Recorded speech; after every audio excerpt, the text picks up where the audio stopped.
നമ്മൾ ഇന്നലെ റിയാക്ട് ചെയ്തിട്ടുണ്ടായിരുന്നു. നമ്മൾ റിയാക്ട് ചെയ്യുമ്പോഴത്തേക്ക് ഈ പെൺകുട്ടിയുടെ പ്രൊഫൈലോ ഈ പെൺകുട്ടിയുടെ ഒന്നും എനിക്ക് അറിയത്തില്ലായിരുന്നു. ഞാൻ ആ ഒരു വീഡിയോയെ ഫോക്കസ് ചെയ്ത് മാത്രമാണ് ഒരു വീഡിയോ ചെയ്തത്. അപ്പൊ നമ്മുടെ വീഡിയോയിൽ ഒരുപാട് കമന്റ്സ് ആണ് വന്നത്. എല്ലാ പെൺകുട്ടി ഷെയർ ചെയ്തിട്ടുള്ള കുറെ ഫോട്ടോസുകൾ ഈ ഒരുപാട് പേര് കമന്റ്സിൽ കൊണ്ടുവച്ചിട്ടുണ്ടായിരുന്നു.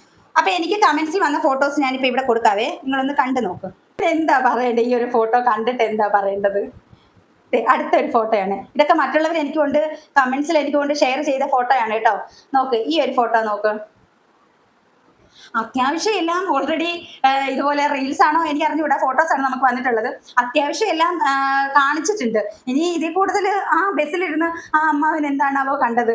അപ്പൊ ഇനി കാണിക്കാനായിട്ട് ഒന്നുമില്ല. ഇത്രയൊക്കെ പുറത്ത് കാണിക്കുന്ന ഒരാള് ഈ സാരിയുടെ ഉള്ളിൽ കൂടി അയാൾ എന്താണാവോ കണ്ടത്. എന്തായാലും ഈ ഒരു ഫോട്ടോസ് അയച്ചു തന്ന എല്ലാവർക്കും താങ്ക്സ് ഉണ്ട് കേട്ടോ. അതുകൊണ്ടാണല്ലോ അവരുടെ ആ ഒരു പ്രൊഫൈൽ കാണാൻ പറ്റിയതും അവരുടെ ആ ഒരു സ്റ്റാറ്റസ് നമുക്ക് മനസ്സിലാക്കാൻ പറ്റിയതും.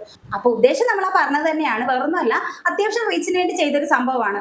അതിൽ അയാൾ പെട്ടു, അത്രേ ഉള്ളൂ. വേണമെങ്കിൽ അയാൾക്ക് മാനനഷ്ടത്തിന് കേസ് കൊടുക്കാം. അപ്പൊ അയാൾ ഇങ്ങനെ എത്തിയെടുത്തി നോക്കുന്നെങ്കിലും ചിലപ്പോൾ ഇപ്പോൾ ഒരാൾ ഫോൺ ഇങ്ങനെ പിടിച്ചിട്ട് നമ്മൾ റീൽസ് എടുക്കുകയാണ് അല്ലെങ്കിൽ നമ്മൾ സെൽഫി എടുക്കുകയാണെങ്കിൽ അടുത്തിരിക്കുന്ന ഒരാൾ സ്വാഭാവികമായിട്ടും ആ ഫോണിലോട്ട് നോക്കും. അതിന് സ്ത്രീ ആണെങ്കിലും ശരി, പുരുഷനാണെങ്കിലും ശരി, ആരാണെങ്കിലും ശരി, നമ്മൾ നോക്കും. അപ്പൊ അങ്ങനെ നോക്കിയതാണെന്നും ഒരുപാട് പേര് കമന്റ്സ് ഇടുന്നുണ്ട്. ഇനിയിപ്പോ അയാൾ അല്ലാതെ നോക്കിയതാണെങ്കിൽ പോലും കാണിക്കാൻ പാകത്തിന് അങ്ങനെ ഇരുന്ന് കൊടുത്തിട്ടാണ് അയാൾ നോക്കിയത്.